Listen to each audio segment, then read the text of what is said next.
You lie in the dark, sheets cool against skin that still carries the day's unfinished tension. The room is familiar. Same four walls, same faint hum from the refrigerator downstairs, same streetlight cutting a thin gold line through the blinds. But tonight, familiarity feels like exile. You are here, but not placed. Not the way roots understand placement.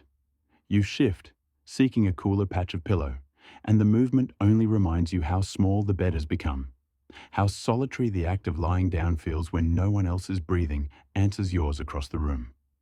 Restlessness moves through you, like breath in a house with too many windows open to the wrong wind. It isn't panic, it isn't despair. It is thinner, more persistent, a quiet insistence that something essential has been misplaced. You check your phone again, and not because you expect anything, but because the gesture has become ritual. Notifications, messages read but unanswered, a photograph of someone's dinner, captioned with forced enthusiasm. You scroll past it, past the ads, past the reels designed to hold your eyes for 3 more seconds, and then you stop on an image that shouldn't matter but does. A wooden gate, weathered grey, 5 bars, latch chain dangling loose. It stands half open, grass growing taller on one side than the other, as though the path beyond has not been walked in weeks, yet refuses to disappear. No dramatic sunset, no golden hour filter. Just a gate left that way, intentionally. Your thumb hovers. Something in your throat tightens. Not sadness exactly, but recognition so sudden it feels like theft. Why does this image, this ordinary careless openness, make the room feel colder? Why does your pulse slow and quicken at the same time, as though your body remembers a language your mind has forgotten? You set the phone face down. Darkness returns, softer now. You breathe into it. Once, twice. And the question arrives without invitation, gentle as lamplight under a door. Why does openness once felt like the deepest form of security? You do not have the answer. Not yet. But you let the question stay. You do not chase it away with logic or cynicism. You let it breathe beside you. Modern life has taught you boundaries are safety. Lock the door. Verify the identity. Share selectively. Protect the inner rooms. You do these things because they are sensible. Because headlines remind you daily what happens when openness is mistaken for carelessness. You nod at neighbours in passing, quick smile, in quicker wave and retreat inside where the air is controlled, the temperature perfect, the silence yours alone. Yet the silence is never quite silent. It carries an undertone, low and constant, like distant traffic you can never quite tune out. The sound of absence. Not the absence of people. You have friends, colleagues, followers, accounts. But the absence of unchosen proximity. The kind that doesn't ask for your availability. The kind that simply exists because space was arranged that way. You close your eyes and see, not memory, but something older than memory, the lane. Dirt packed by hooves and boots and the slow wheels of carts. Hedgerows thick with hawthorn. A gate at the end, green paint flaking to silver. A post leaning slightly because frost has heaved it year after year, and no one straightened it because straightening it would have meant admitting the lean mattered more than the welcome. The gate is open, not wide, just enough. Enough that a child can slip through without lifting the latch. Enough that a neighbour carrying a basket of beans can nudge it wider with a hip. Enough that the wind can move through without resistance, carrying voices from the next house, the next, the one after that. You feel it now, don't you? The strangeness of that openness, not romantic, not idyllic, practical, almost ruthless in its practicality, because closing the gate at dusk would have meant something more final than shutting a door. It would have meant declaring, "Tonight, I choose to be separate. Tonight, I do not expect you. Tonight, your trouble is yours alone, and mine is mine." In that world, such a declaration was dangerous, not because evil waited behind every tree, though evil did wait sometimes, but because survival was arithmetic, and isolation subtracted too much. If your barn burned, closed gates meant fewer hands with buckets. If your child wandered feverish, closed gates meant fewer voices calling the name. If winter stretched too long and the flour ran low, closed gates meant fewer shared loaves. The open gate was not sentiment, it was calculation.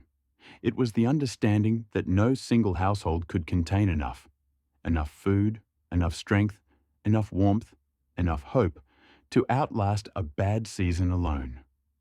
So the gate stayed open, and in staying open, it became the deepest form of security.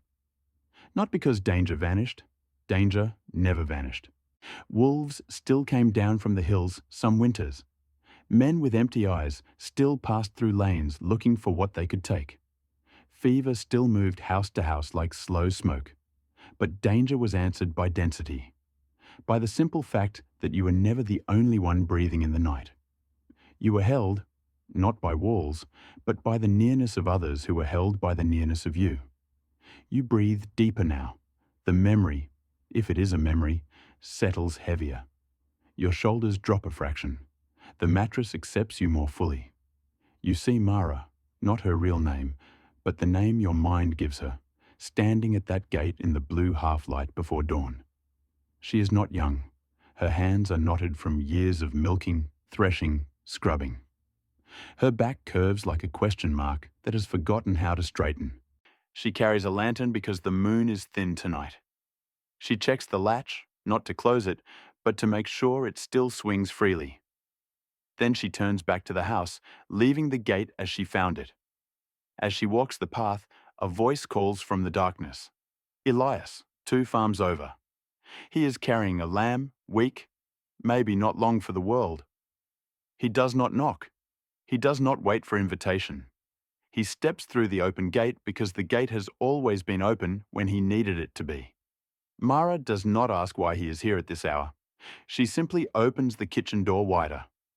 They work in silence, warm milk, cloth dipped in warm water, hands steadying the small trembling body. When the lamb breathes easier, Elias nods once. Mara nods back.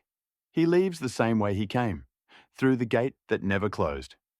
No debt is recorded, no favour is tallied. The ledger is kept in gestures, in seasons, in the quiet certainty that tomorrow or next week or next winter, the direction will reverse. This is what you feel tugging at you tonight. Not a lost golden age. Not a simpler time. A time when belonging was infrastructure. When the boundary between mine and yours was permeable, not erased, but breathable. You could cross it without passport, without performance. A glance over the fence was introduction enough. A shared tool returned dirty was apology enough. A child running through your yard was not trespass, it was continuity. Of course, the permeability cut both ways. Privacy was thinner. Secrets travelled faster than feet. Judgment wore familiar faces. Grudges could root deep as oaks. Hands that helped could also strike. Tongues that comforted could also cut. No one was anonymous. No one could disappear into a crowd. Reputation was currency, and currency could bankrupt you. Hardship was not hidden behind polite distance. Grief sat at the table. Anger walked the lane. Envy peered through windows. Life was public in ways that would feel unbearable now. Yet the hardship was not born in solitude. That was the hinge. Pain did not exile you. It summoned witnesses. When a child died, the women came with food you could not eat and sat with you until the silence became bearable. When a husband drank himself into cruelty, the neighbours did not call authorities. They called you to their kitchens until the storm passed, or until you found courage to leave. When the harvest failed, no one ate alone. Loaves were divided, potatoes were counted, hunger was shared, and in the sharing it became survivable. You feel the contradiction coil inside your chest. You want that nearness. You fear it. You want the safety of being known without explanation. You fear the suffocation of being known too well. You want the gate open. You fear what might walk through. Both truths live in you. Both are honest. The people who lived that life were not saints. They were not wiser. They gossiped. They stole when hunger pressed hard enough. They envied. They resented. They failed one another in small ways and large. They were human, exhausted, frightened, sometimes mean. But their world refused to let them vanish. There was no off switch for belonging. You could not opt out.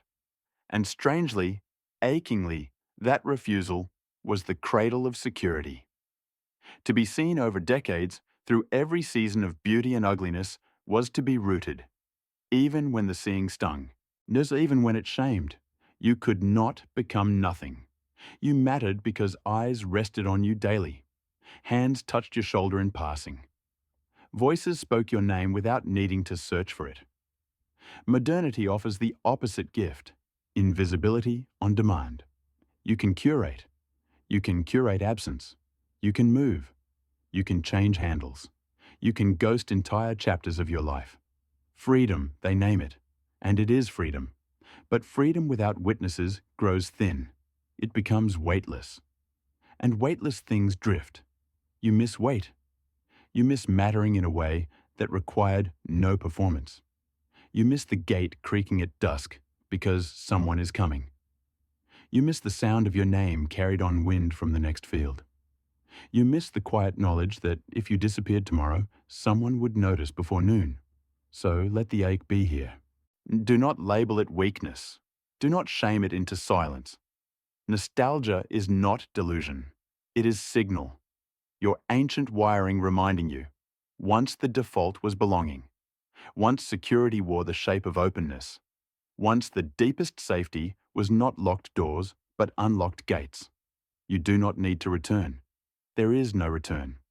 The past is not a destination. It is a lantern held backward, illuminating what the nervous system still knows. You were built for porosity. You were built for mutual witness. You were built for neighbors who were family, not by blood, but by the patient accumulation of shared dawns and shared dusks. Let that knowledge settle now. Let it sink through skin, through muscle, through the long corridors of bone. Your breath is slower. Your hands have stopped searching for something to hold. The room is still here, still modern, and still solitary, but its edges have softened. The streetlight through the blinds is no longer harsh. It is amber. It is embers. You see them now, not the streetlight, but real embers. In a hearth you have never seen yet recognize. Low fire. Red hearts glowing in ash. No one tends them. They do not need tending. They pulse because roots run deep beneath this floor. Roots of seasons, of hands, of gates left open. You sit, not on your bed, but on worn porch steps. Wood smooth from generations leaning. Air cool with night. Smelling of hay left too long in the field, of wood smoke, of apples fermenting sweetly on the ground. No one speaks. No one needs to. A tin cup is passed. Water inside. You drink. The coolness travels through you like forgiveness. Somewhere a dog sighs in sleep. A door closes, not latched. A child murmurs in dream. And crickets carry the melody. Wind turns the poplar leaves like pages in a book no one is reading. You lean back. The post accepts your weight. It has accepted weight for centuries. Your eyes grow heavy. Not with effort, but with permission. The restlessness that carried you through the night has changed shape. It is no longer sharp. It is density. It is warmth. It is the slow certainty that you are held, not because you earned it, not because you performed correctly, simply because the gate was open, and you stepped through. The embers breathe. Once, twice, slower. The red fades to rose, to ember glow, to memory. The memory does not vanish. It becomes breath, your breath, even, complete. The porch fades, the lane fades. The gate remains open, crooked, eternal. You do not need to walk back through it. You carry it now. And in the soft space behind your heart, where security is no longer a locked door, but a latch left loose, a path always open. A place always waiting. Rest now. Let the dark hold you the way night holds a field. No borders, no end. Only stars turning slowly overhead. Only breath moving in and out and in. The embers are gone. Only warmth remains.